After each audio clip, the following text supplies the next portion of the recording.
Terima kasih Mbak Teresa. Selamat malam Ibu Bapak sekalian, salam sejahtera untuk kita semua, teman-teman yang baik hati.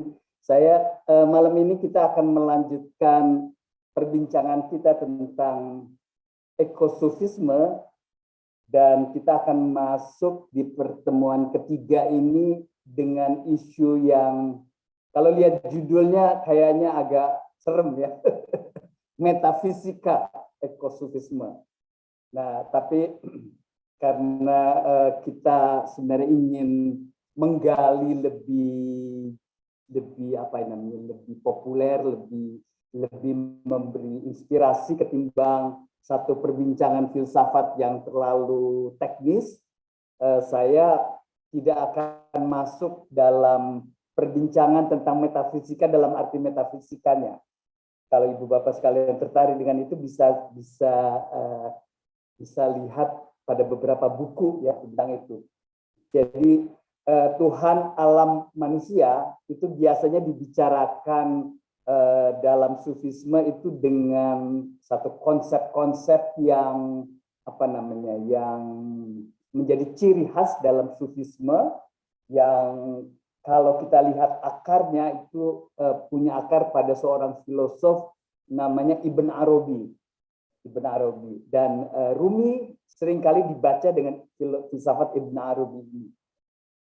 Tapi saya tidak akan memasuki soal itu. Kita sudah menyinggung sedikit dalam pertemuan pertama bahwa pada dasarnya metafisika ketuhanan itu di dalam sufisme itu menyangkut bagaimana memahami Tuhan sebagai sebagai realitas sesungguhnya ya.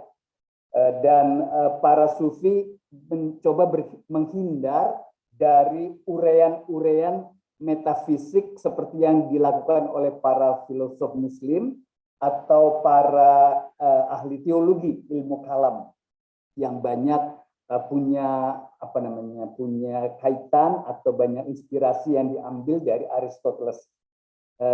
Tapi metafisika sufisme yang nanti juga akan ada pada ekosufismenya Rumi ini lebih berupa teologia negativa, teologi yang negatif. Jadi sebenarnya kita nggak bisa bicara tentang Tuhan.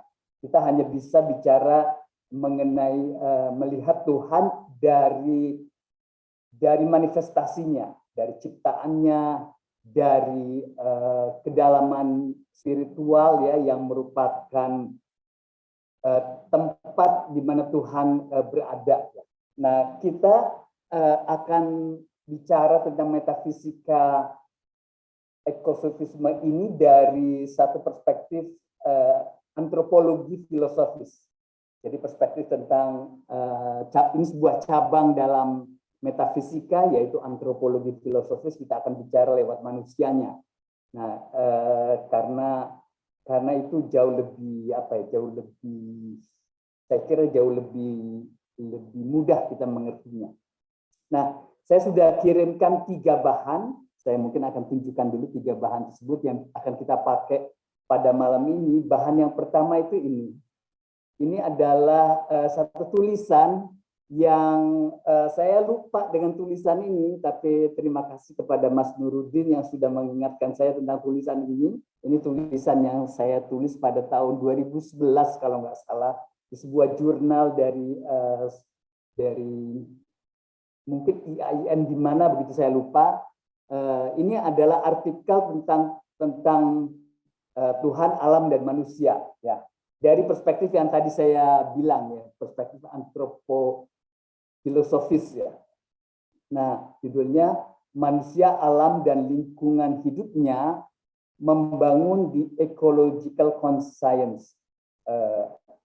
Jadi kesadaran moral ekologis melalui pendekatan filsafat dan agama. Ini artikel artikel yang waktu saya menulisnya dan mempresentasikannya ini di suatu konferensi, ini artikel yang membicarakan tentang hal yang komprehensif tentang Tuhan, manusia dan alam. Tapi kalau kita membicarakan isi artikel ini pada malam ini akan memakan waktu mungkin bisa 2 jam. Jadi saya akan membicarakan hanya sebagian saja, tapi nanti Ibu Bapak sekalian, teman-teman bisa melanjutkannya membaca ini. Pada waktu saya menulis ini, saya masih baru semangat ya mendalami satu perspektif, sebenarnya perspektif metafisik juga, namanya filsafat perennial philosophy. Nah, belum Rumi baru saya minati dengan sangat bergairah itu baru 3 tahun terakhir inilah. Dan dalam 3 tahun itu saya mendapatkan kesempatan mengajar 2 kali di STF Jakarta dan 1 kali di STT Jakarta. Nah, jadi di dalam teks ini belum ada Ruminya. Nah, tapi di dalam slide saya pindahkan atau saya buatkan slide dari teks ini sudah ada Ruminya. Nanti kita akan lihat. Oke, itu yang pertama. Terus yang kedua, saya juga sudah siapkan satu slide tentang syair-syair Rumi yang ada di dalam slide Senin lalu, tapi belum sempat kita bicarakan. Kalau ada waktu kita akan bicarakan, tapi kalau tidak mungkin kita tunda juga Senin depan. Nah, itu bahan yang sudah saya siapkan, dan yang ketiga nanti slide yang mau kita pakai. Baik, sebelum saya mulai mungkin saya ingin mengajak Ibu Bapak sekalian, teman-teman melihat satu video yang sangat menarik dibuat oleh Oprah tentang Rumi, tentang satu cerita seorang seorang pengikut tarekat Rumi gitulah di Amerika. Nah, ini menjadi inspirasi yang menarik ya. Mudah-mudahan ini mendorong kita untuk bisa melihat nilainya mempelajari Rumi itu seperti apa. Oke, silakan, mungkin bisa dibantu saya untuk memutarnya. Terima kasih. 6 years ago, Karen's world was shattered in a horrific surfing accident. She broke her neck and suffered a traumatic brain injury. Medication and surgery didn't help. Doctors didn't think she would survive. Medically, as I understand it, I had died. As Karen drifted in and out of a coma, something extraordinary happened. She remembered word for word a poem she'd read 20 years earlier. A poem written by Rumi. I have lived on the edge of insanity, wanting to know reasons, knocking on a door. It opens. I've been knocking from the inside. When Karen woke up from her coma, doctors told her she would never walk again. But the words of Rumi seemed like a message calling her to the Sufi path. Karen started sitting in on classes with a Sufi master named Khadija Radin. Unable to physically turn, Karen started to meditate, visualizing her body turning round and round.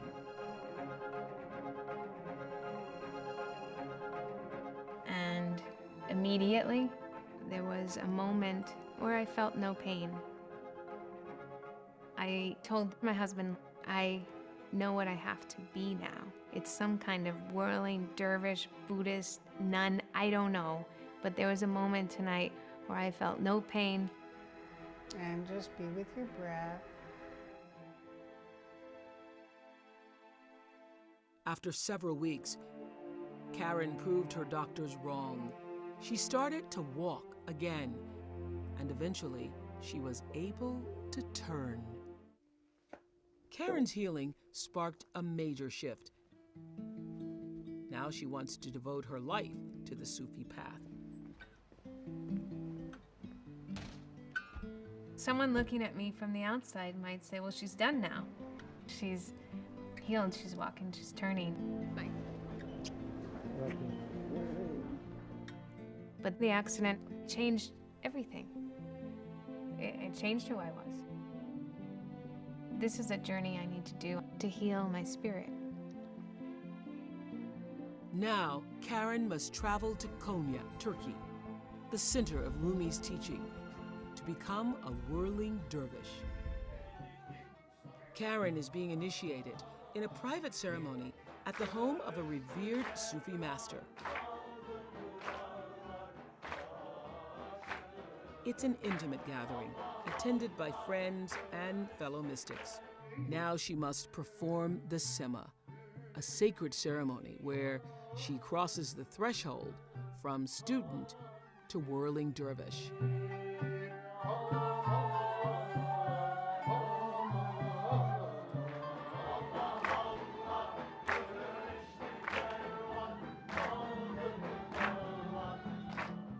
I was working to control and align my thoughts.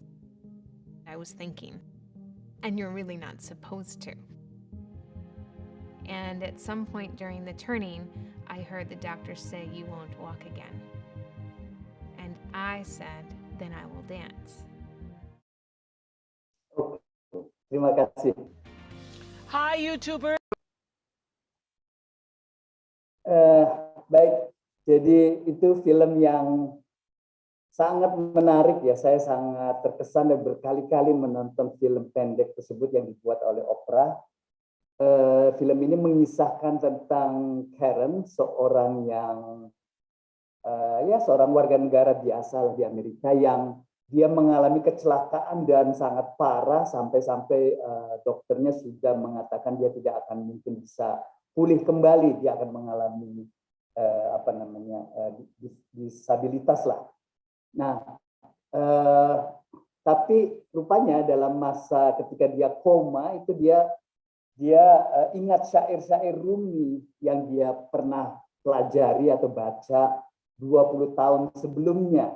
Jadi ini bagian yang sangat menarik bagaimana ketidaksadaran itu membawa seorang Karen ini kemudian menyadari bahwa ada satu jalan mistik yang diberikan oleh alam bawah sadarnya bahwa dia perlu mengingat tentang apa yang sudah dipesankan oleh Rumi dalam syair-syairnya itu. Nah, karena itu ketika dia sudah mulai sadar, dia berusaha untuk mencari seorang guru Sufi, seorang guru Rumi mungkin di kotanya, dan dia kemudian mulai belajar Rumi, dan walaupun dia tidak bisa melakukan whirling dervish itu, tapi pelan-pelan akhirnya dia bisa.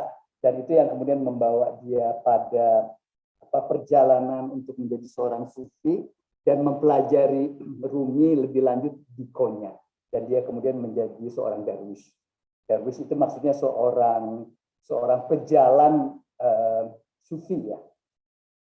Oke, baik teman-teman sekalian, ibu bapak sekalian, saya akan share screen terlebih dahulu sekarang. Nah, ini bahan yang saya akan sampaikan pada hari ini. Jadi kita sudah sampai di pertemuan ketiga dan kita akan mencoba melihat bagaimana pandangan metafisik Rumi itu bisa atau mempunyai relevansi yang penting sekali pada era sekarang ini. Dan saya akan memakai perspektif filsafat perennial namanya. Jadi kalau ibu bapak sekalian sekarang ini mempelajari bagaimana filsafat Rumi itu telah dikembangkan, terutama di lingkungan religious studies, maka filsafat yang paling cocok untuk membaca Rumi itu namanya filsafat perennial filosofi. Saya pernah menyinggung di pertemuan pertama bahwa dalam soal ekologi, perspektif filsafat perennial ini jauh lebih lebih dalam daripada ekologi dalam.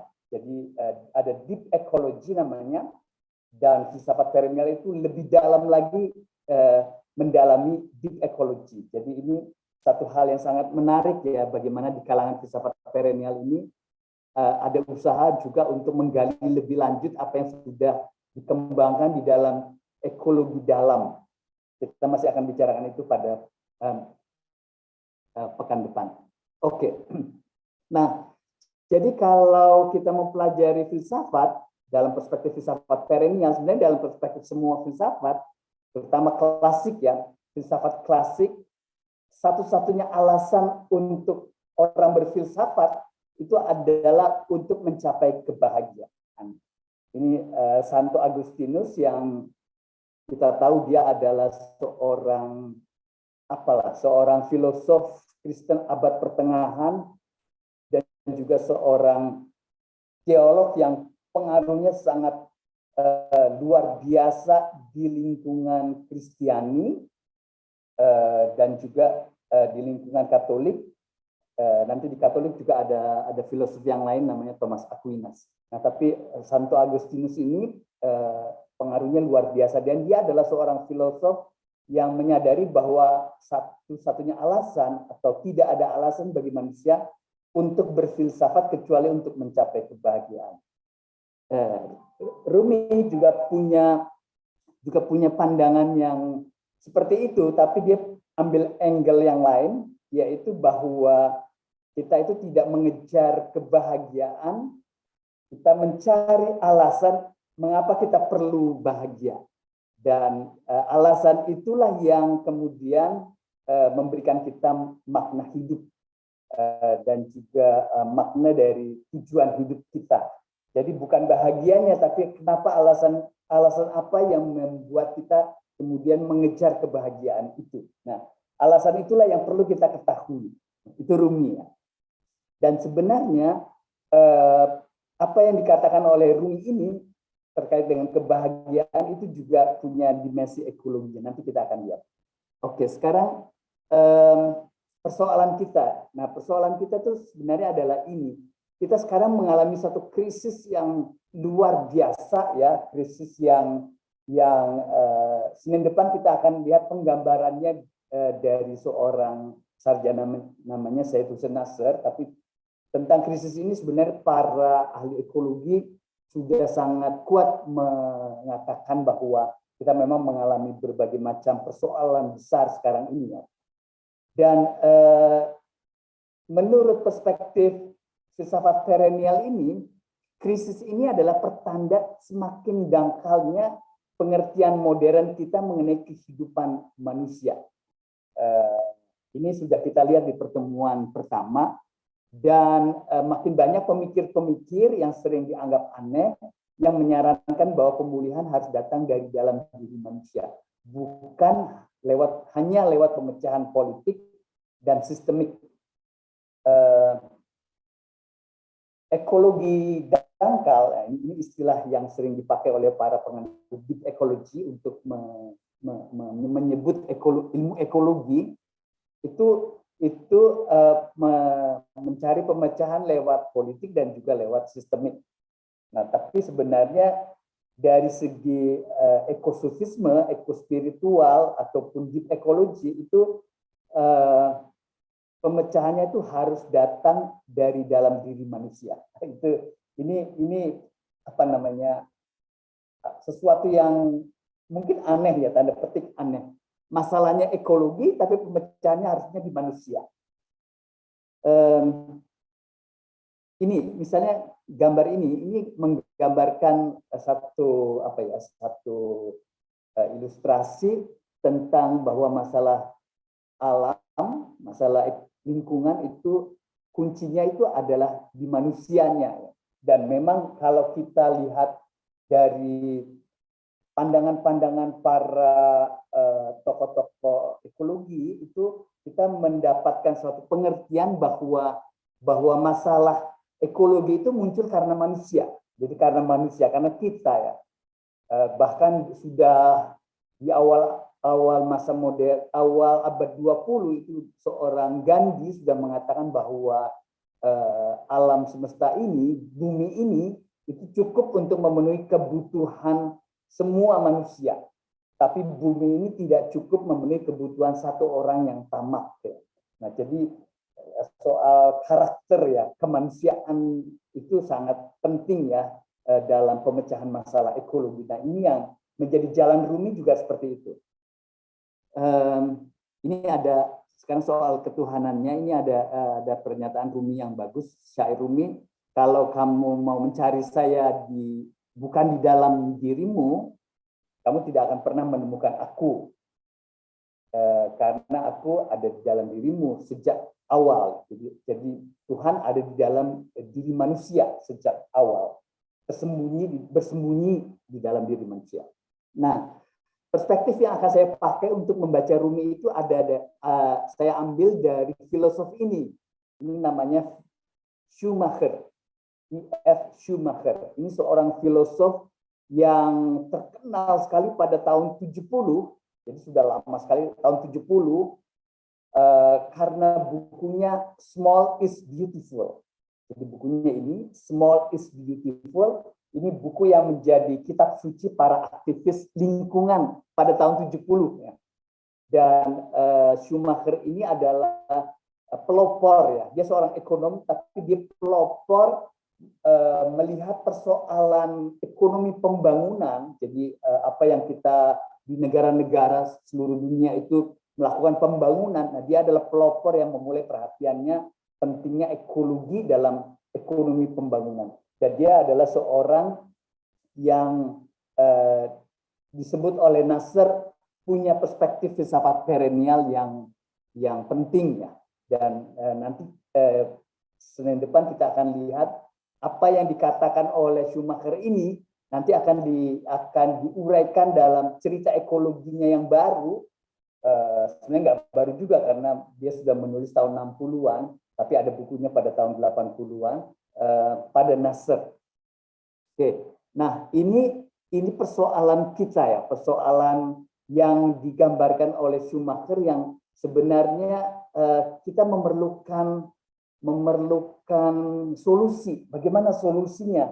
Dan Rumi memberi solusi itu. Nanti kita akan lihat solusi Rumi. Tapi saya mau mengajak teman-teman sekalian untuk melihat teks ini, karena teks ini menggambarkan pada tahun 70 ya.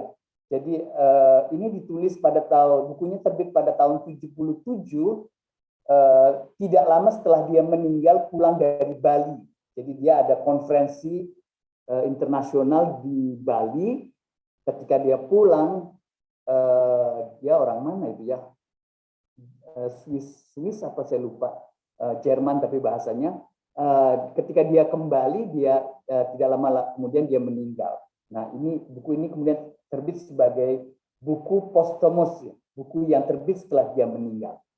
Nah, buku ini adalah filsafat dari pikiran-pikiran ekologinya Schumacher yang mempengaruhi para ekolog ya. Oke, nah saya akan bacakan karena ini ada poin-poin yang sangat penting. Beberapa orang tidak lagi berang, tidak lagi marah, kalau diberitahu bahwa pemulihan harus datang dari dalam. Pemulihan harus datang dari dalam. Jadi sumbangan dari pikiran ekologinya Schumacher yang sebenarnya sudah dikatakan 800 tahun yang lalu oleh Rumi, pemulihan itu harus datang dari dalam. Sangkaan bahwa segala sesuatu adalah politik dan bahwa pengaturan kembali sistem secara radikal akan memadai untuk menyelamatkan peradaban tidak lagi dianut dengan fanatik. Jadi ini cara pemecahan ekologi pada tahun 70-an dan sebelumnya ya. Dan kita tahu pada tahun 70-an itu ada gerakan-gerakan ekologi yang mulai mengkritik ya cara pengelolaan pembangunan, cara pengelolaan alam ya, dan muncul muncul satu studi-studi baru tentang krisis yang akan dialami oleh manusia. Itu namanya Club of Rome, kelompok Roma membuat buku yang saya masih ingat pada waktu saya mulai kuliah S1 tahun 80, itu buku Club of Rome itu dibicarakan di lingkungan cendekiawan di Indonesia. Jadi di mana-mana di dunia modern sekarang terdapat percobaan gaya baru dan kesederhanaan secara sukarela. Nah, percobaan-percobaan gaya hidup baru dan kesederhanaan secara sukarela sekarang sudah mulai menjadi fenomena ya. Kita sering mendengar soal ini, bagaimana perlu kita hidup lebih sederhana, kita hidup lebih simple, lebih ekologis, lebih lebih memberi perhatian kepada apa saja yang akan membuat kerusakan lingkungan, dan apa istilahnya, ada istilah di mana kita hidup lebih lambat ya, melambat. Nah, itu istilah yang saya dengar dalam Laudato Si movement di lingkungan gereja Katolik. Ada satu gerakan ekologi ini, dan salah satu yang sering dikatakan adalah pentingnya kita hidup melambat, karena semuanya di masa modern itu kita ingin serba cepat. Apa saja yang paling cepat, yang penting, itulah yang bisa kita usahakan. Selalu mencari yang paling cepat. Kita naik kereta paling cepat, pesawat paling cepat, punya internet paling cepat. Pokoknya yang lambat itu bukan nilai. Nah, sekarang kita kembali kepada nilai yang dulu sudah dikatakan oleh Taoism, tentang values, tentang lambat itu, yang sebenarnya di dalam ekosofismenya Rumi itu juga dikemukakan tentang bagaimana pikiran kita menjadi lebih hening. Nah, karena itu kita tidak terus berpikir, karena krisis itu muncul karena pemikiran kita yang terus menerus tidak pernah berhenti berpikir. Nah, jadi ini khas filsafat Timur ya. Jadi kekuatan dari the power of slow, kekuatan dari lambat itu. Kalau kita lihat Tai Chi itu sesuatu yang lambat. Nah, Sufisme juga seperti itu. Atau ada istilah yang sekarang populer, mindfulness, kehidupan yang mindful. Nah, itu juga satu cara hidup baru ya. Kemudian kesombongan ilmu materialistik telah berkurang, dan sekarang ekologi baru selalu bicara tentang kritik terhadap ilmu-ilmu materialistik. Dan bahkan ada kalanya orang telah bertenggang hati bila nama Tuhan disebut di dalam pergaulan yang sopan. Nah, dalam eco-spirituality, di tengah tren agnostisisme dan ateisme, eco-spirituality dan juga ekosufisme mulai bicara tentang Tuhan, tapi dengan cara yang berbeda. Bukan bicara Tuhan dalam arti sosok personal, tapi Tuhan dalam arti sesuatu yang lebih dalam, lebih mistik, lebih impersonal. Nah, harus diakui bahwa beberapa di antara perubahan pikiran ini pada mulanya tidak berasal dari wawasan rohani. Jadi ini menarik ya. Jadi nggak berasal dari wawasan rohani, melainkan dari kecemasan materialistik. Jadi pandangan-pandangan ekologi baru itu muncul bukan karena wawasan rohani.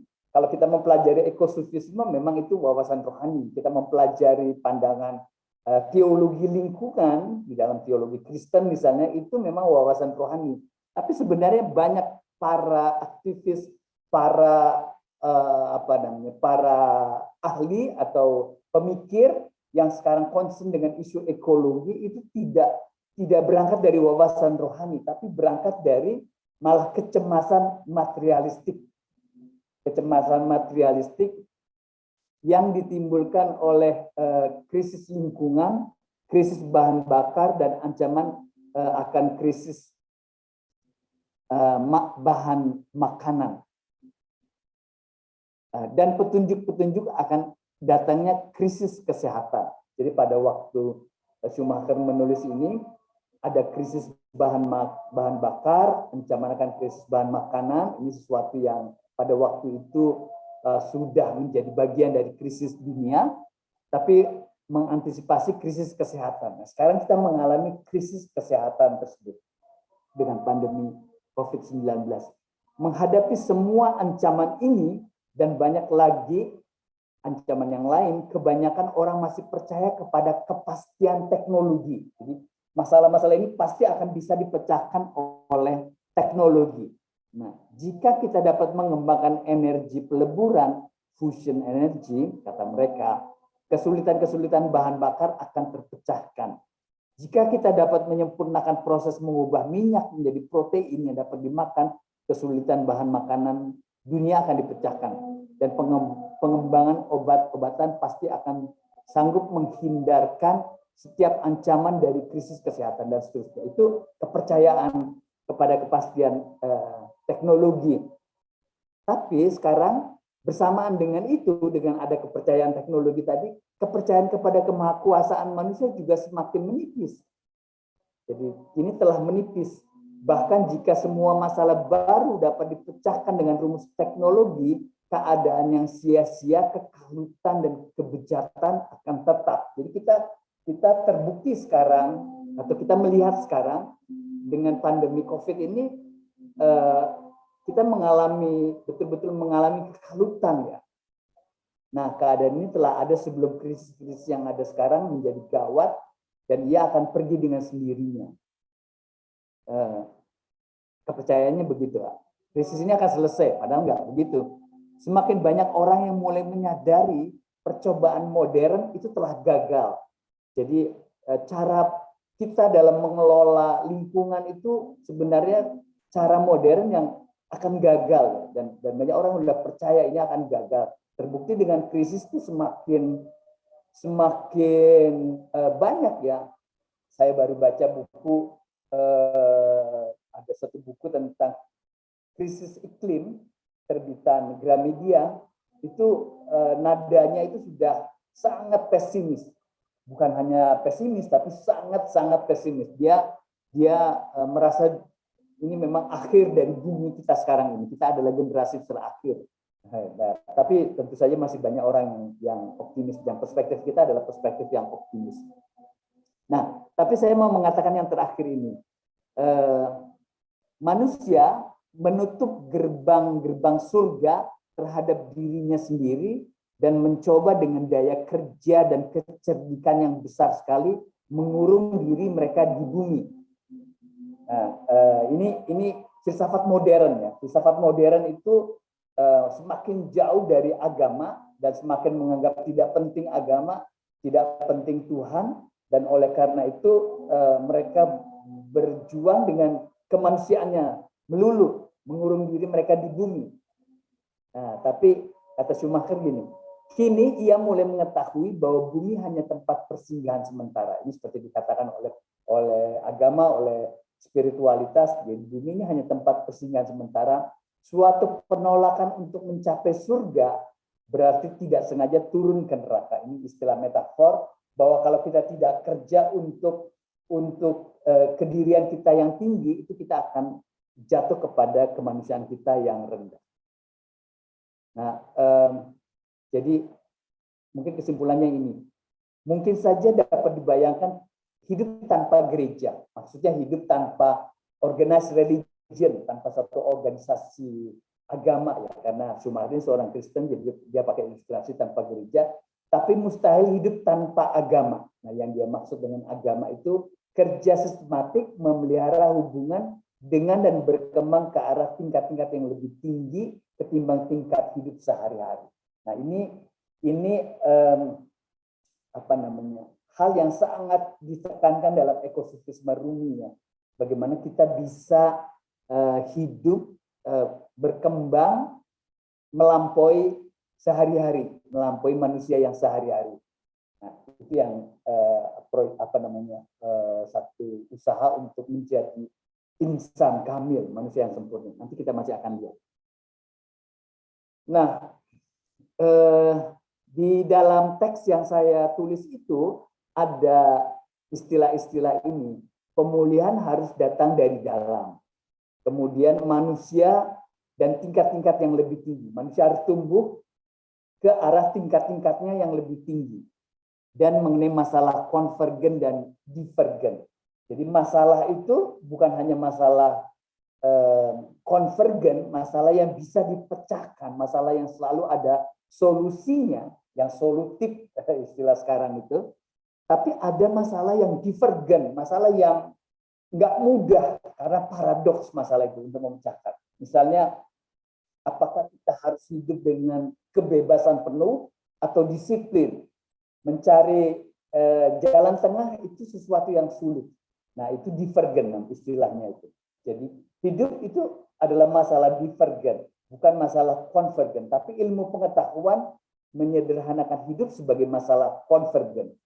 Masalah ekologi dilihat sebagai masalah konvergen dulu. Tidak ada masalah divergennya karena keyakinan ilmu pengetahuan selalu yakin bahwa selalu bisa dipecahkan. Sementara divergen itu tidak bisa dipecahkan secara langsung, tapi dia harus dipecahkan dengan cara apa? Istilah saya memutar ya. Jadi memecahkan masalah ekologi harus dengan cara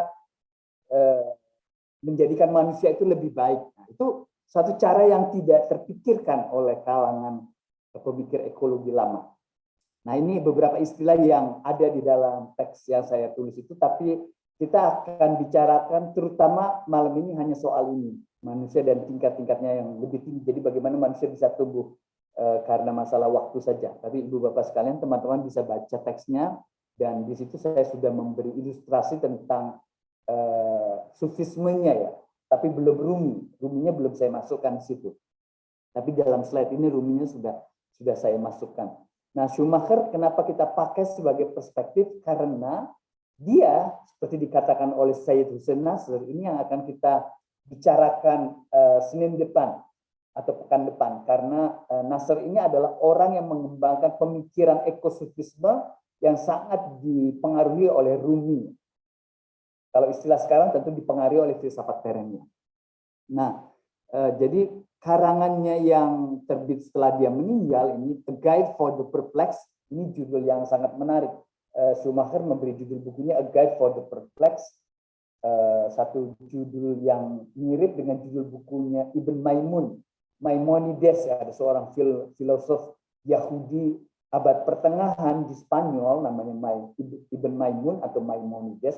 Dia juga punya buku judulnya A Guide for the Perplexed.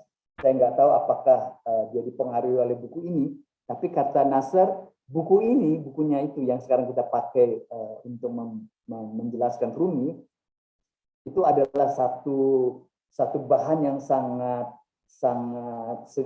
mudah ya dipakai untuk bisa menjelaskan tentang doktrin-doktrin tradisional. Ekosofisme itu doktrin-doktrin tradisional. Rumi itu doktrin tradisional yang ada pada 800 tahun yang lalu. Oke, jadi pemulihan harus datang dari dalam diri manusia. Ini sesuatu yang Rumi sudah mengatakan 800 tahun yang lalu. Ini kalimat ini, syair ini, your heart knows the way, run in that direction. Jadi sebenarnya pemecahannya itu, jalannya itu adalah di hati kita, ada di dalam hati kita. Nah, kata hati, the heart, ini kata yang sama sekali nggak populer di dalam ilmu pengetahuan. Ilmu pengetahuan itu lebih kepada hal yang empiris, yang bisa dicandra, yang bisa didekati dengan cara eksperimental. Kalaupun lebih abstrak, hal yang rasional seperti pada filsafat modern. Tapi jalan hati itu tidak pernah disinggung oleh ilmu pengetahuan modern. Nah, jadi kalau kita bicara ekospiritual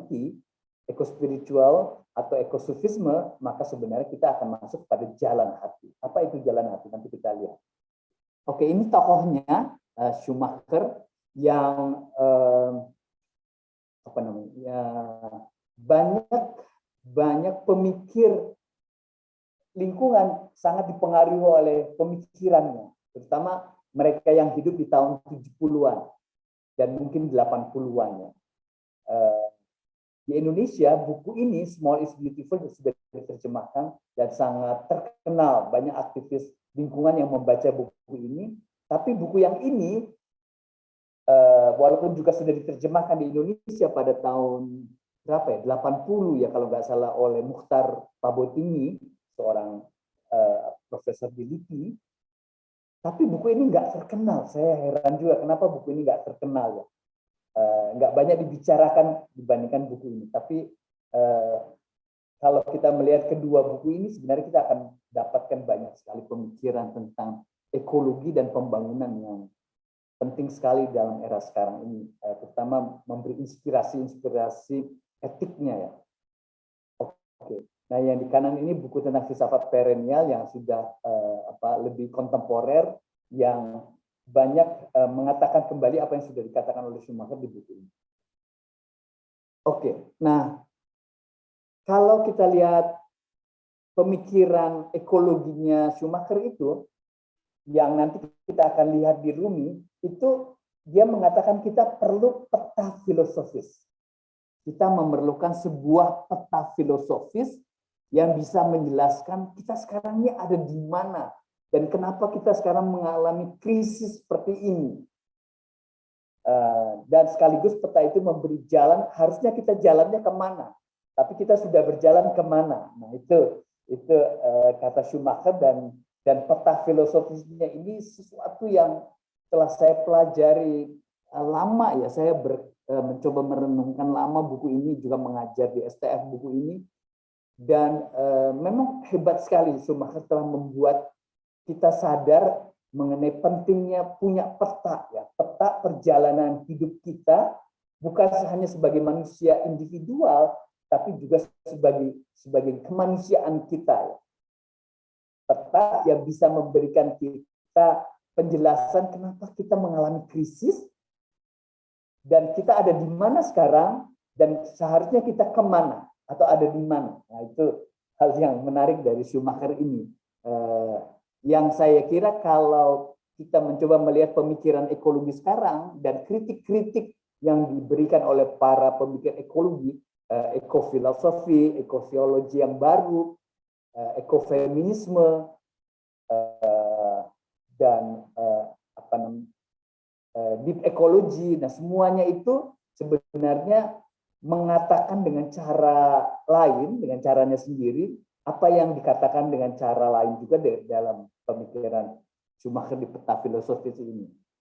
Nah, Rumi punya ilustrasi tentang apa yang dikatakan Schumacher di sini. Jadi dia mengatakan ini. Jadi mungkin kita mencari ya, tapi kita mencarinya itu di dahan-dahan, di ranting-ranting, di pohon ini. Tapi sebenarnya semuanya itu ada di akarnya, di akarnya. Nah, kita tidak di hati, sebenarnya dia mau mengatakan hati di sini. Dan kita nggak pernah melihat ke sini, kita melihatnya masalah itu di sini. Jadi kalau kita sambungkan langsung dengan ekosofismenya, masalah ekologi itu kita lihat dari penampakan luar ya, dari krisis yang kita lihat, misalnya masalah-masalah terkait dengan bagaimana gaya hidup kita yang kemudian menimbulkan krisis iklim, bagaimana cara kita telah memperlakukan alam, menebang pohon yang begitu banyak, mengubah hutan menjadi satu hutan yang monokultur ya, demi satu pendapatan nasional, pembangunan dan seterusnya. Misalnya hutan tropis diganti dengan hutan atau perkebunan sawit, macam-macam begitu. Yang itu tentu saja sesuatu yang memang masalah yang nampak dan kita bisa analisis secara yang tadi disebut tadi secara politis dan secara sistemik, tapi sebenarnya masalah sesungguhnya itu ada di akarnya, bukan di ranting dan dahannya. Jadi itu kita perlu peta filosofis, dan peta filosofis ini sekarang yang ada itu adalah peta yang dibuat oleh saintisme. Jadi pandangan keilmuan sains itu sangat mempengaruhi cara pandang kita, dan seolah-olah itu satu-satunya jalan, dan kita membuang semua jalan lama, jalan klasik, jalan perennial. Kita sebut perennial karena itu sesuatu yang abadi dari dulu, yaitu jalan kebijaksanaan. Jadi kalau kita mempelajari ekosufisme Rumi, itu di dalamnya tidak ada ekologi yang teknis, tapi di dalamnya itu sebenarnya adalah wisdom, kebijaksanaan terkait dengan ekologi. Jadi kebijaksanaan itu membimbing kita dalam memecahkan masalah. Tapi sekarang bukan kebijaksanaan yang membimbing kita memecahkan masalah, yang membimbing kita adalah pendekatan teknis ya. Sehingga filsafat pun menjadi sangat teknis. Sangat teknis dan hilang dimensi kebijaksanaan itu hilang dari filsafat modern atau dalam filsafat modern. Said Hussein Nasr menyebutnya sebenarnya kita sekarang, dunia filsafat sekarang itu bukan lagi filosofia, cinta kepada kebijaksanaan, karena kebijaksanaan itulah yang menjadi panduan dalam kita menjalani hidup, tapi sudah menjadi misosofia istilahnya dia, menjadi cinta pada menjadi benci kepada kebijaksanaan. Dan memang kalau kita mendalami filsafat, kita tahu filsafat modern itu makin jauh dari kearifan, kebijaksanaan. Oke. Nah, misalnya contohnya ini satu contoh yang menarik. Jadi kalau kita mempelajari filsafat Rumi, itu adalah sebuah peta filosofis untuk kehidupan kita. Saya baru menemukan buku ini dalam mempersiapkan slide ini, tapi saya belum menemukan bukunya, baru menemukan reviewnya. Jadi ada orang Afghanistan namanya seorang dokter ya, Dr. Farid Mustaman. Dia seorang dokter di Pakistan tahun 60-an. Ini sebenarnya orang lama, dokter tahun 60-an, dan dia merasa terpanggil ya untuk membantu membantu kehidupan dan kesehatan dari orang-orang miskin di pedalaman Afghanistan yang penuh dengan gurun-gurun, padang gurun dan sangat kering. Jadi banyak orang miskin yang mengalami kesehatan yang buruk begitu, dan dia terpanggil untuk membantu orang-orang di desa-desa itu. Dan dia menemukan makna hidup itu dalam perjalanannya membantu itu, dan dalam dia bertahan ya, terutama dari godaan untuk menjadi seorang dokter terkenal di kota begitu ya, dan yang mengurusi orang-orang yang elit ya, orang-orang yang berkecukupan. Nah, dia bertahan menjadi seorang dokter di desa-desa yang mengobati penyakit-penyakit yang khas di desa-desa dengan pegangan Rumi. Jadi buku ini sebenarnya menceritakan tentang bagaimana setiap dia mendapatkan masalah, dia selalu mendapatkan pemecahannya dari syair-syair Rumi. Kayak Khairan tadi itulah. Jadi ini sangat menarik. Saya sebenarnya pengen cari buku ini, tapi rupanya saya nggak bisa dapat ya dari akses perpustakaan internet yang saya punya. Saya tidak bisa dapat buku ini. Mungkin ini karena buku sudah lama. Oke.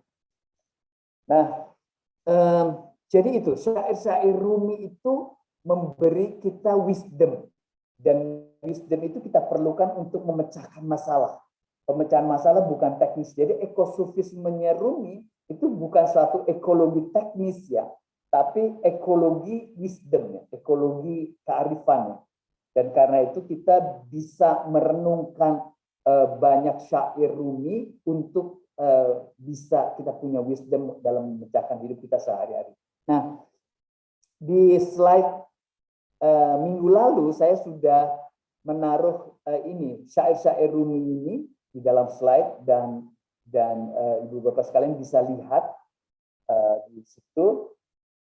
Ini diambil dari sini. Jadi kalau ini ada linknya, kalau nanti tertarik untuk lihat ada 50 syair Rumi yang terbaik, itu ada YouTube ini yang membacakan 50 syair itu, dan saya kira cukup menarik. Saya punya teman seorang ahli Rumi, dia membuat kartu-kartu pada syair-syair Rumi yang dia terjemahkan sendiri. Kebetulan dia seorang ahli filsafat Islam dari Persia, filsafat Islam Persia, Iran. Dia bisa bahasa Iran, dan dia menerjemahkan syair-syair Rumi ini dan kemudian dibuat kartu-kartu dan dia selalu baca setiap hari. Itu sangat menarik. Nah, tapi mendengarkan ini juga menarik. Saya sedang mencoba mendengarkan ya dalam 15 menit 20 menit selesai 50 syair itu. Dan sebagian syair itu bagus. Misalnya ini syair yang sangat terkenal dari Rumi. Aku bukanlah orang Nasrani, aku bukanlah orang Yahudi, aku bukanlah orang Majusi. Majusi itu Zoroaster ya. Dan aku bukanlah orang Islam. Keluarlah dan lampaui gagasan sempitmu tentang benar dan salah.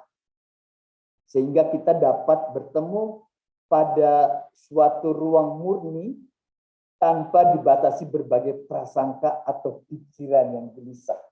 Ini syair yang telah memotivasi pandangan toleransi antar agama yang diinspirasikan oleh filsafat Rumi. Ya. Ada banyak pemikiran hubungan antar agama yang dibangun dari filsafat Rumi ini. Jadi keluarlah dan lampaui gagasan sempitmu tentang benar dan salah. Jadi kita dalam agama-agama itu selalu ini yang benar, ini yang salah. Agamaku paling benar, agama yang lain salah, dan macam begitu. Tapi kita harus bisa keluar dari situ dan masuk pada suatu ruang murni. Nah, suatu ruang murni inilah yang menjadi pemecahan metafisik dari Rumi untuk masalah ekologi. Kita perlu masuk ke ruang murni. Kalau sekarang cara pandang kontemporer sekarang dalam eco-spirituality masuk ke suatu ruang murni itu langkahnya itu mulai dari mindfulness pikiran yang hening. Misalnya ada satu tokoh ekologi juga yang baru meninggal kemarin 2 hari yang lalu namanya Thich Nhat Hanh dari Vietnam, tinggal di Prancis. Dia mengembangkan suatu filsafat mindfulness yang itu adalah suatu cara untuk kita bisa bertemu pada suatu ruang murni. Nah, ini jalan hati itu ruang murni. Kalau Rumi tentu saja ada mindfulness-nya, tapi dia menciptakan whirling Darwish tadi itu di mana orang mendapatkan keheningan dengan menari berputar-putar itu. Oke. Saya sudah singgung ini, jadi kalau kita bicara esoterisme sufisme, ekosufisme, itu sebenarnya kita bicara esoterisme agama yang di sini. Atau kita sebut juga eco-spirituality yang di sini, bukan yang di sini. Nah, itu penerjemahan dari eksoterisme dan esoterisme agama pada gambar ini. Jadi ada eksoterisme ekologi yang di luar ini, dan ada esoterisme ekologi. Yang tadi Schumacher bilang pemecahan hanya sifatnya politik dan sistemik, seperti yang kita pelajari atau seperti yang dipelajari di fakultas-fakultas ekologi, itu sebenarnya adalah eksoterisme ekologi. Kalau Rumi dan juga banyak eco-spirituality yang lain dari agama-agama, itu adalah esoterisme ekologi yang di sini, di tengah ini. Nah, ini adalah jalan hati. Jalan hati yang ini, mana? Ini dia. Jadi, yang setiap agama sebenarnya punya dimensi ini, punya cara bicara ini. Tapi sekarang mulai aktual. Dulu belum terlalu aktual karena orang belum mengembangkan eco-spirituality, tapi belakangan setelah menyadari pemikiran ekologi itu ternyata tidak bisa memecahkan masalah dengan tuntas, orang mulai berpikir lagi tentang hal yang rohani. Nah, muncul eco-spirituality dan ketemulah pandangan seperti ini, di mana eco-spirituality yang di tengah ini, gambar hati ini adalah hal yang bisa ditemukan dalam semua agama. Kalau kita bicara ekosufisme, itu mungkin awalnya dari Islam. Tapi sebenarnya kalau kita bicara dalam agama Kristen, kita bisa temukan ini juga dari dalam pemikiran-pemikiran dari para pemikir klasiknya kekristenan, misalnya Santo Fransiskus dari Assisi, dan banyak lagi pemikir-pemikir yang lain. Nah, jadi semua agama itu punya dimensi ini, dimensi yang saya sebut gambar hati ini adalah dimensi religion of the heart. Religion of the heart, agama hati, yaitu dimensi agama yang menekankan pentingnya dalam beragama itu adalah tujuannya adalah perjalanan spiritual pada realisasi diri menuju kepenuhan yang dalam, menuju kepenuhan dalam yang ilahi. Nah, ini religion of the heart. Jadi kalau kita bicara religion of the heart, itu adalah eco spirituality atau eco sufisme. Ya, religion of the heart Islam itu adalah eco sufisme, tapi sebenarnya religion of the heart-nya Kristen misalnya itu adalah eco spirituality-nya Kristen. Oke. Nah, jadi kita kembali sekarang ke peta filosofis. Kalau kita lihat peta filosofis kita sekarang, itu petanya itu adalah manusia. Jadi kita kan bicara tentang manusia ya. Kalau bicara tentang hati manusia, tadi itu religion of the heart, itu sebenarnya kita bicara manusia. Nah, kalau kita lihat pembicaraan manusia sekarang ini, pembicaraan tentang hakikat manusia itu didominasi oleh saintisme. Dan kesimpulannya itu seperti ini. Jadi manusia itu dinilai tidak lain dari suatu mekanisme biokimia pelik yang dimotori oleh suatu sistem pembakaran yang memberi tenaga kepada komputer di dalam diri kita dengan fasilitas penyimpanan yang luar biasa guna memelihara informasi bersandi. Nah, ini definisinya sangat teknis, tapi sebenarnya yang mau dikatakan itu sederhana. Manusia ini tidak lain dari mekanisme pertahanan diri dan bentukan reaksi. Ini definisi Freudian, psikoanalisa Freud yang sangat berpengaruh pada pandangan manusia abad 20 ya, yang ada di dalam psikologi dan psikiatri. Jadi manusia itu tidak lebih dari mekanisme pertahanannya dan bentukan reaksinya yang di sebelah sini. Nah, ini satu bentuk reduksionistik ya, reduksionistik. Jadi membuat manusia cuma dilihat dari mekanisme pertahanan dirinya dan bentukan reaksinya. Tentu ini ada kebenarannya, tapi kalau kita bilang manusia tidak lebih dari mekanisme pertahanan diri dan bentukan reaksi itu tentu keterlaluan. Nah, begitu juga pada teori yang lain, teori Darwin, teori banyak beberapa teori-teori yang telah memunculkan suatu pandangan modern tentang manusia yang ujungnya tentu akan menolak pandangan tradisional. Sehingga pertanyaan-pertanyaan seperti apa yang harus saya lakukan? Apa yang harus saya lakukan agar selamat sebagai manusia? Pertanyaan-pertanyaan teleologis, pertanyaan menyangkut jauh ke depan ya, kehidupan kita di masa yang akan datang. Yang menyangkut tujuan hidup itu akan dianggap aneh. Jadi kita bertanya, bagaimana caranya saya bisa selamat? Ya, itu pertanyaan kuno ya, yang memberi warna pada agama.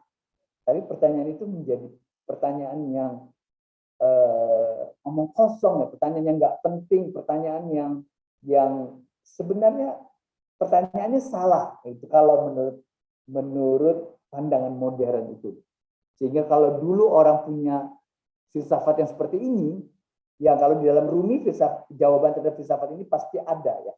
Jadi misalnya ini ada buku filsafat tentang perennial question tentang manusia, the four great questions of life, tentang who am I, when do I come from, what is my purpose, where am I going. Nah, pertanyaan-pertanyaan seperti ini pertanyaan yang sudah dianggap tidak penting, dan ngapain kita bertanya seperti ini? Ini pertanyaan agama yang sudah kita tinggalkan, kata mereka. Nah, jadi seperti itu ininya ya, kondisinya sekarang, dan perspektif tentang metafisika Tuhan alam manusia itu adalah dengan membuang pertanyaan-pertanyaan penting seperti itu. Nah, di dalam teks ya, dalam makalah saya menguraikan 4 hal ini. Jadi kita perlu peta filosofis yang bicara tentang dunia, tentang alam semesta ini, tentang manusia, dan perlengkapan dirinya yang digunakan untuk berhadapan dengan dunia atau lingkungan, cara belajar tentang dunia, cara belajar tentang lingkungan, tentang alam, apa yang dimaksud dengan hidup di dunia. Jadi hidup di dunia ini seharusnya bagaimana? Nah, di dalam pembicaraan semua ini nanti ada Tuhan. Kan kita Tuhan, alam, manusia. Tapi dalam menjawab 4 pertanyaan ini, Tuhan ada di dalam pembicaraan ini semua. Kalau kita masuk kepada pandangan tradisional, pandangan lama, pandangan klasik. Tapi kalau dalam pandangan modern, seperti yang dikatakan oleh saintisme, itu Tuhan sudah dibuang, sehingga hanya 4 hal ini yang muncul. Oke. Nah, jadi itu petanya ya. Kita tidak punya waktu untuk masuk ke 4-4-nya, tapi saya akan masuk secara agak dalam tentang yang pertama saja, karena di sini nanti bisa juga terlihat langsung pandangan ekosufismenya Rumi ya, kita akan lihat. Oke, tapi sedikit kita review dulu ya. Jadi pandangan manusia tentang ekologi itu sebenarnya sangat dipengaruhi oleh filsafat modern, ekologi yang kita kenal sekarang ini. Dan filsafat modern itu bapak filsafatnya itu adalah tokoh ini, namanya René Descartes. René Descartes dia adalah seorang filosof yang memulai tradisi baru di masa modern yang kita boleh katakan, nanti saya Nasr minggu depan akan mengatakan penyebab dari krisis lingkungan itu pikiran ini sebenarnya. Jadi para filosof modern pada umumnya bukanlah pembuat peta. Jadi kalau tadi kita punya 4 peta itu yang oleh Schumacher diramu dari pikiran-pikiran ribuan tahun, itu peta itu selalu diperbaiki oleh para filosof. Jadi misalnya kalau Plato mengatakan itu, nanti Aristoteles akan memperbaikinya, Agustinus akan memperbaikinya, para filosof Muslim akan memperbaikinya, para filosof Kristen akan memperbaikinya.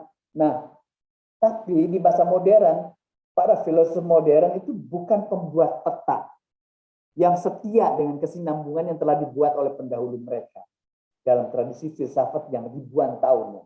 Tapi mereka itu seperti mulai dilakukan oleh Descartes ini, berpatah arang dengan tradisi. Jadi tradisi dianggap omong kosong, main sapu bersih, memulai dari awal dan berusaha menemukan sendiri segala sesuatu. Jadi dia bikin petanya yang baru. Nanti ada filosof yang menyanggah Descartes, bikin peta yang baru, Descartes dibuang. Ada filosof yang lain begitu juga, Immanuel Kant dan seterusnya sampai masa sekarang. Dan hal yang paling penting adalah bahwa kearifan kebijaksanaan semakin tidak menjadi hal yang penting untuk direnungkan. Nah, misalnya salah satu kebijaksanaan yang penting itu adalah soal bahwa alam ini adalah suci, alam ini adalah sakral, alam ini adalah manifestasi dari yang ilahi. Itu sudah tidak ada dalam pemikiran ekologi modern. Kalau kita baca uraian tentang ekologi, tidak ada penggambaran alam ini adalah manifestasi dari yang suci atau manifestasi dari yang ilahi. Ada seorang fenomenolog agama namanya Mircea Eliade. Mircea Eliade mengatakan dulu orang selalu melihat alam itu sebagai, istilah dia itu hierofani, sebagai tapi sekarang di masa modern Itu yang ilahi sudah hilang. Saya beberapa waktu yang lalu pergi ke Marapu ya. Marapu ini suku di pulau dekat Flores itu ada pulau apa namanya. Nah di Marapu itu mereka punya pandangan tentang alam, di mana alam itu dihuni oleh nenek moyang mereka. Nah, pandangan macam begitu udah dianggap pandangan yang tidak masuk akal. Tapi orang Marapu Pulau Sumba masih percaya tentang itu, dan dia tidak akan merusak hutan. Saya juga pernah pernah membuat studi kecil di satu tradisi agama Wetutelu namanya di Lombok Utara. Itu pun mereka punya peraturan di mana tidak boleh menebang pohon. Kalau menebang pohon itu mereka sudah merusak tatanan semesta yang sifatnya suci. Nah, jadi itu alam yang sakral itu sudah tidak ada lagi di dalam pemikiran sekarang. Nah, di lingkungan Kristen itu ada seorang pemikir yang mirip Syed Hussein Nasr, yang saya sangat tertarik dengan pemikirannya tapi belum sempat mendalaminya. Itu namanya Thomas Berry. Thomas Berry ini seorang pastor yang di Amerika dan menjadikan ordonya sebagai ordo yang sangat ekologis. Oke, nah kalau kita mempelajari pemikiran modern, itu sebenarnya pemikiran modern itu adalah pemikiran yang telah memiskinkan pengertian kita mengenai manusia. Banyak wilayah dari apa yang telah diusahakan oleh pemikir-pemikir tradisional selama ribuan tahun tidak lagi termuat dalam peta filosofis mereka. Filsafat modern juga telah kehilangan dimensi vertikal. Karena filsafat dihadapkan pada pertanyaan, ketika filsafat dihadapkan pada pertanyaan, apa yang harus saya perbuat dengan hidup saya? Apa yang harus saya perbuat dengan hidup saya? Jawabannya selalu paling jauh itu utilitarian. Jadikanlah dirimu senyaman-nyamanmu, bekerjalah demi kebahagiaan sebanyak orang.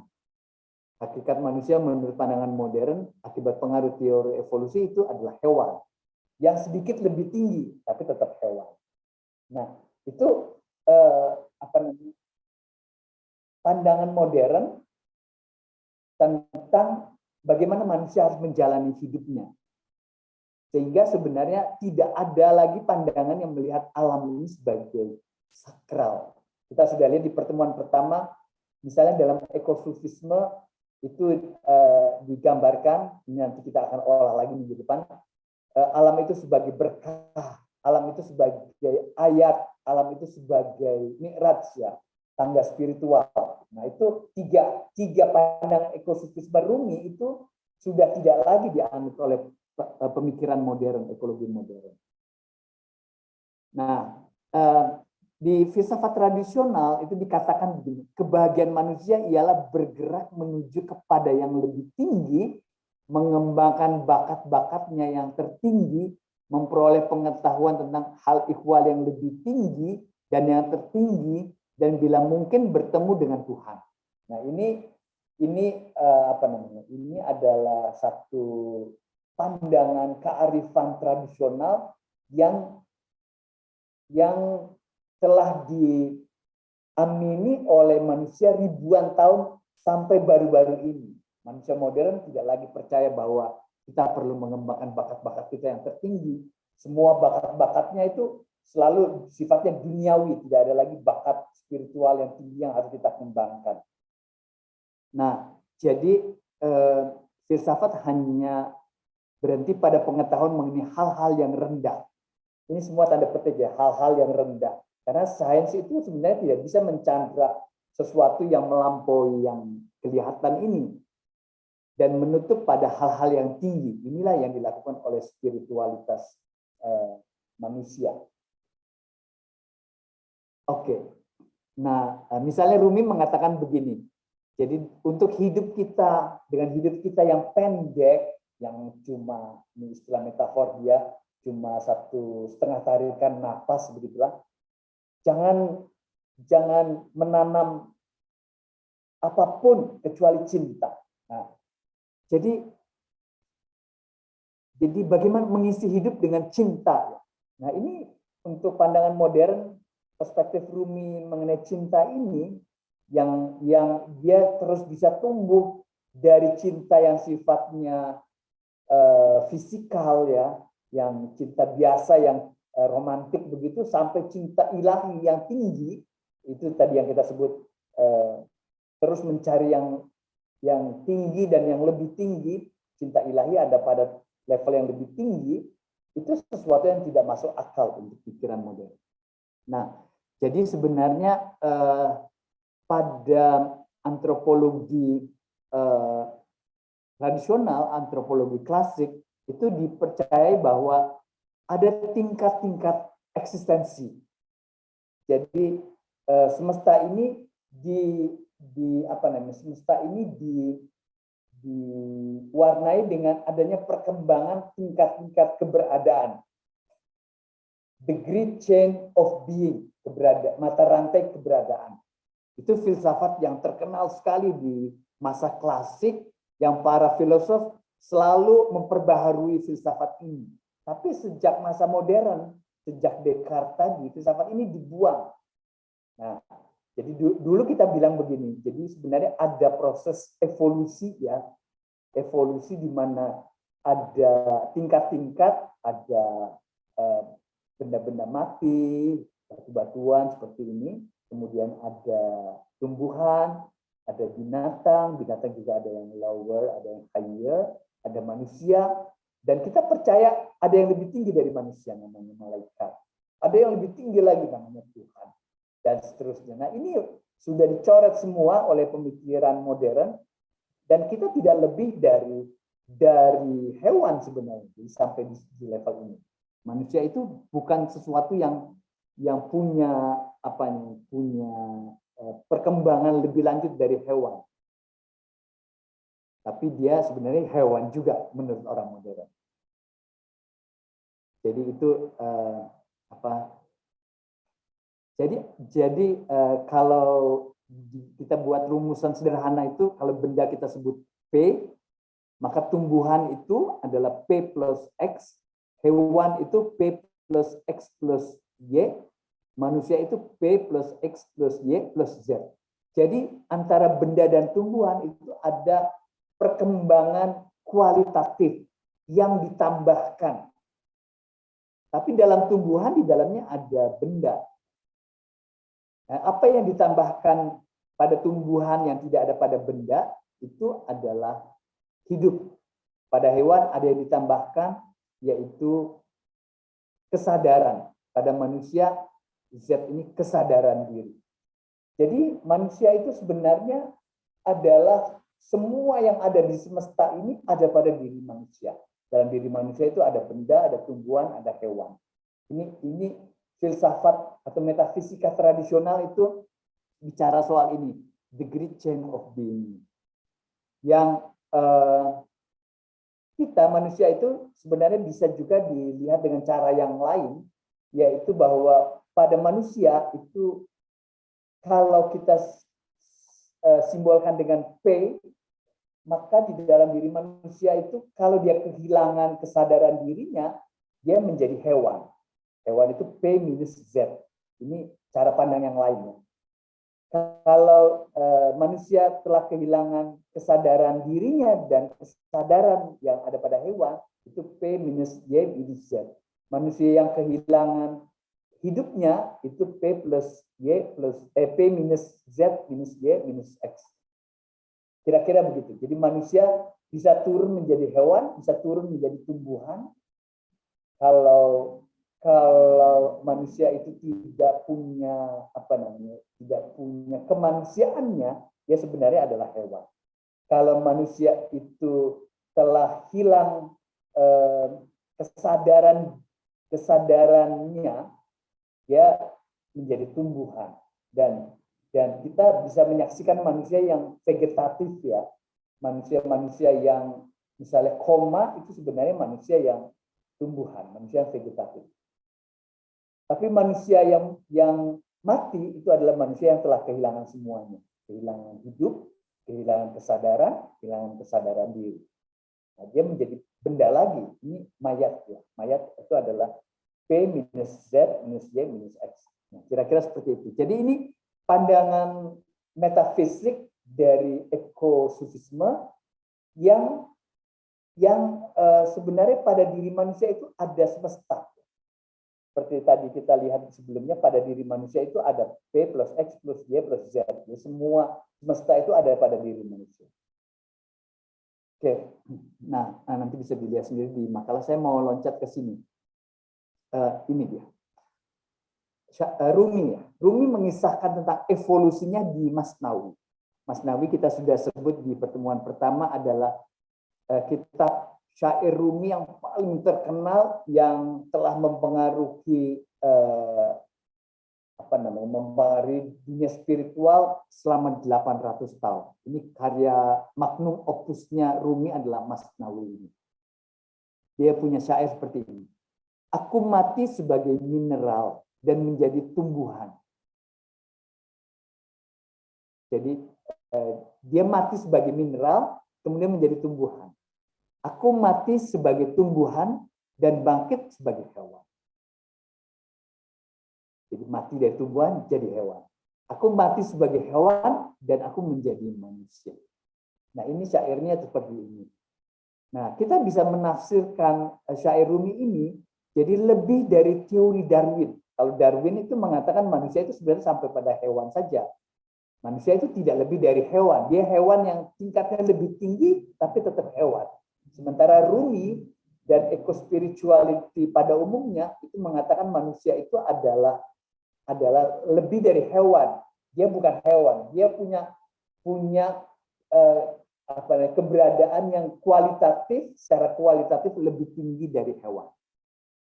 Rumi percaya bahwa evolusi itu akan terus berlangsung setelah tingkat manusia. Nah, Darwin tidak pernah bicara dan tidak akan bicara, termasuk pendukung Darwin yang mutakhir seperti Richard Dawkins yang banyak bicara tentang ateisme dewasa ini yang didasarkan pada teori Darwin. Dia tidak percaya bahwa manusia akan terus berevolusi pada tingkatnya yang lebih tinggi dari manusia.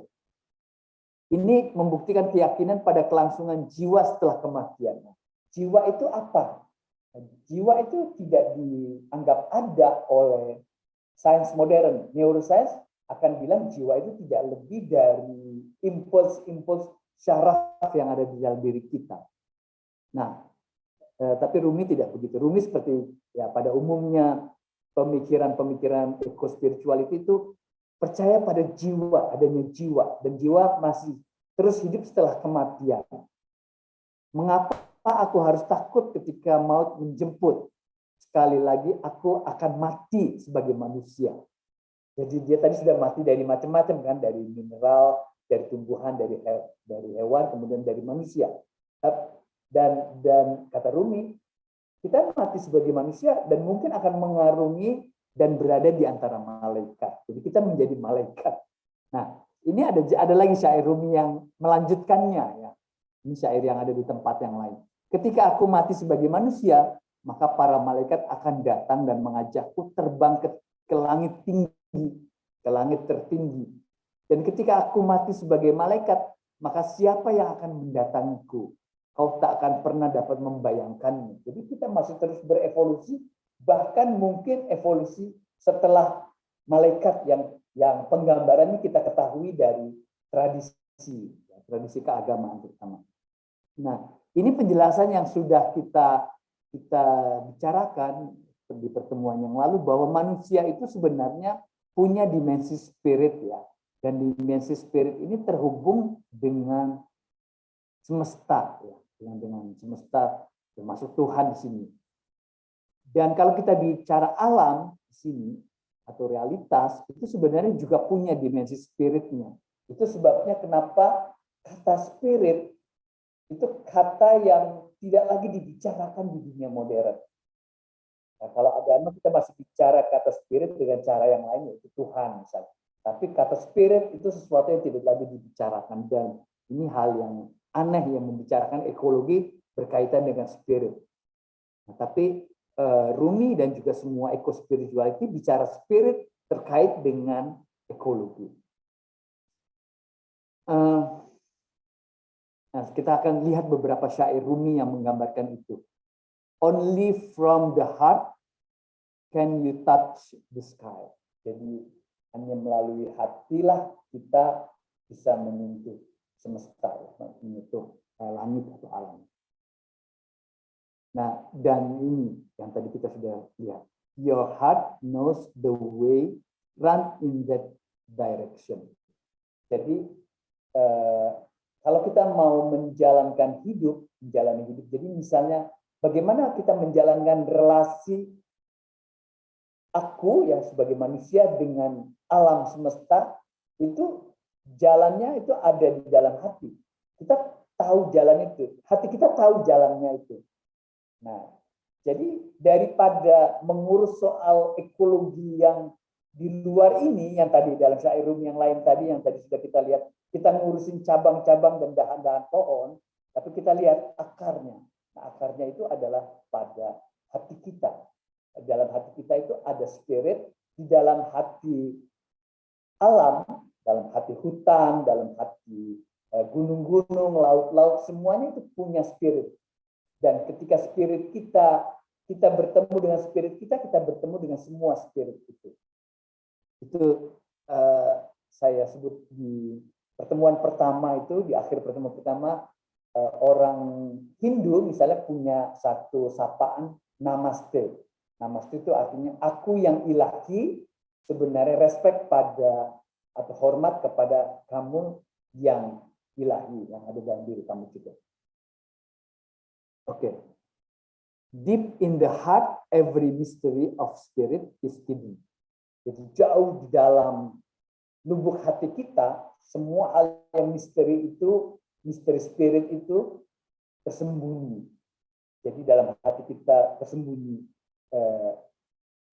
misteri yang spirit itu, di dalam hatinya alam semesta juga tersembunyi yang spirit itu. Dan yang harus kita lakukan adalah breaking your heart until it opens. Jadi kita harus membuka, unlocking, jadi membuka hati kita. Nah, nanti kita akan bisa mempunyai suatu kita akan menemukan spirit kita itu, ruh kita, dan di situ sebenarnya kita akan terhubung. Ini yang kita sebut di minggu lalu ya. Jadi kesadaran satu bumi, satu homo sapien, satu spiritualitas itu sebenarnya ketika kita mampu melakukan unlocking hati kita ini. Oke, nah jadi ini gambar yang menarik sekali. Saya baru tahu ada gambar sufi seperti ini. Baru dapat tadi waktu menyiapkan ini. Jadi ini mengingatkan kita pada Santo Fransiskus ya. Lagi-lagi Santo Fransiskus itu tokoh yang mungkin kita harus gali pemikirannya pekan depannya. Mencoba melihat bagaimana dia sudah menafsirkan tentang ekologi dan bagaimana itu juga muncul pada pemikiran-pemikiran seperti Syed Hussein Nasr. Jadi seorang sufi dia bisa bergaul dengan hewan-hewan seperti gambar ini. Nah, ini mirip-mirip cerita dari Santo Fransiskus yang dia bisa bicara, dia menganggap bahwa hewan-hewan, tumbuhan, semesta itu sebagai saudara dan saudari. Nah, jadi ini hal yang menarik. Inilah yang kemudian ketika kita mampu menghidupkan diri, mengembangkan diri, kita kemudian menjadi terhubung. Itu sebabnya dalam ekosufisme itu dikatakan begini, untuk menjadi manusia selayaknya engkau harus melampaui keadaan manusiawi semata-mata. Jadi kita harus tumbuh melampaui keadaan manusiawi biasa. Ini yang kalau dalam konsepnya Rumi namanya insan kamil. Ini konsep yang ada pada Ibn Arabi, kemudian dikembangkan oleh muridnya, penerusnya namanya Al-Jili, dan kita bisa membaca pikiran Rumi dari konsep tersebut. Nah, jadi sekarang kita bisa mengerti dari metafisika yang tadi kita kemukakan itu, kalau Rumi mengatakan you are not a drop in the ocean, you are the entire ocean in a drop. Jadi kamu bukanlah satu tetes air di dalam samudra, tapi kamu adalah seluruh samudra dalam satu tetes air itu. Jadi ini menggambarkan bahwa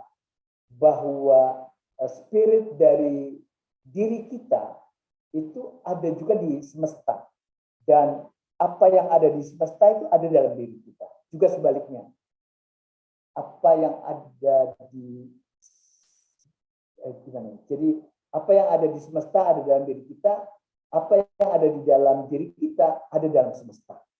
Nah, ini cara berpikir yang kita sebut tadi divergen ya. Jadi Tuhan ada di dalam diri kita, tapi diri kita juga ada di dalam Tuhan. Ada banyak syair-syair Rumi yang agak sulit kita mengerti kalau kita berpikirnya masih terlalu apa istilahnya ya, dualistik lah, Aristotelian seperti itu. Oke, nah jadi ini tokoh yang penting sekali kalau kita mau menggali Rumi, namanya Fritjof Schuon. Kita akan pelajari pemikiran dia, tokoh ini, melalui muridnya yang mengembangkan ekologi Said Nasr pada pertemuan mendatang. Jadi kesimpulannya sebenarnya kalau kita mau memahami apa itu ekosofisme, itu sebenarnya kita perlu memahami diri kita dan hubungannya dengan treasure, dengan apa? Dengan harta yang ada di dalam diri kita itu, di dalam inner self itu. Hartanya itu adalah peace, love, happiness, truth, the power within. Nah, macam-macam bisa kita teruskan ini. Yang ini adalah kualitas-kualitas kemanusiaan yang ada kalau kita bisa hidup dalam inner self kita, di dalam tadi itu religion of the heart kita itu. Jadi kalau kita bisa beragama dengan religion of the heart itu, kita akan punya ini peace, love, happiness, truth, dan power within.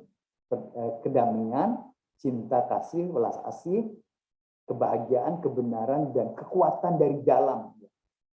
Nah, ini yang kemudian membawa dalam interaksi kita dengan semesta. Jadi kita berinteraksi dengan lingkungan itu dengan cara yang damai, dengan cara yang penuh welas asih, dengan cara yang bahagia, dengan kebenaran, dengan kekuatan dalam diri kita. Karena kita sudah menyadari lingkungan itu pun merupakan sesuatu yang lanjutan dari diri kita. Jadi kalau kita menyadari kita adalah manifestasi dari yang ilahi, jadi yang ilahi ada dalam diri kita. Dalam agama kita diajarkan untuk selalu menyadari kehadiran Tuhan. Nah, ketika kita menyadari kehadiran Tuhan di dalam diri kita, kita pun tahu bahwa ada kehadiran Tuhan di alam ini.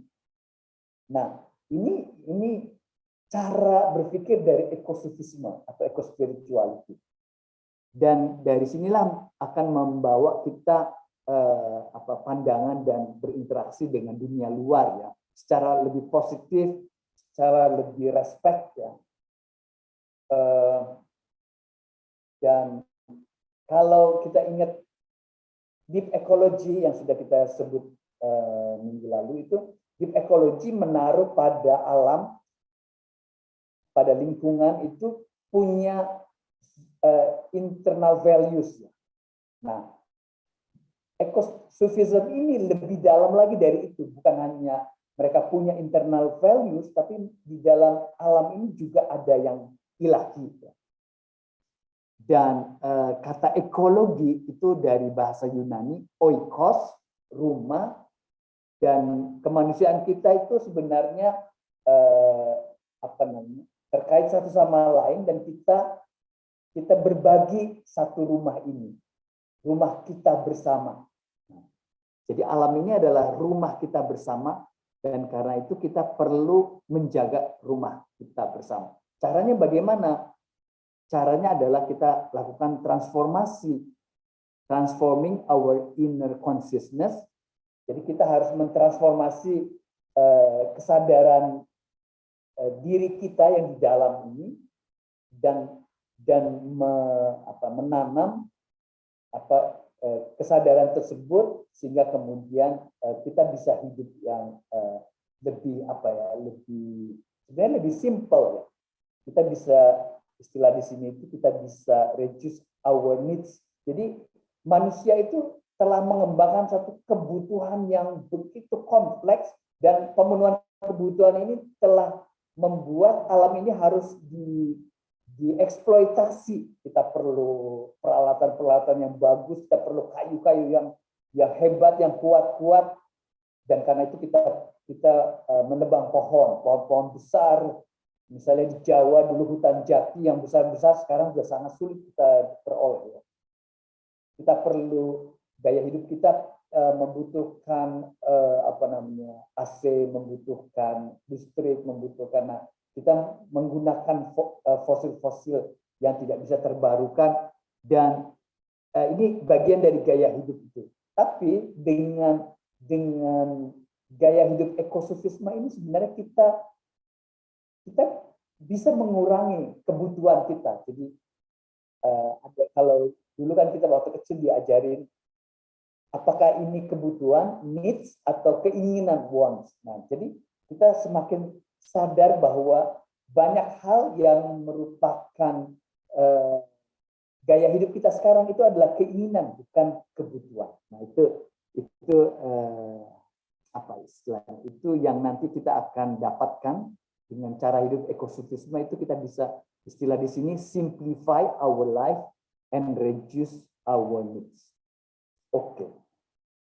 Jadi ini saya mau mengutip Fritjof Capra. Fritjof Capra ini semacam ekosofisme, ekospirituality zaman sekarang ya, di mana kata dia ecology and spirituality are fundamentally connected. Jadi ekologi dan spiritualitas itu sebenarnya secara fundamental berhubungan satu sama lain. Karena deep ecology awareness, kesadaran ekologi yang dalam itu ya ultimately itu adalah suatu kesadaran spiritual. Oke, baik. Terima kasih, saya berhenti di sini. Mudah-mudahan ini bisa memberi inspirasi.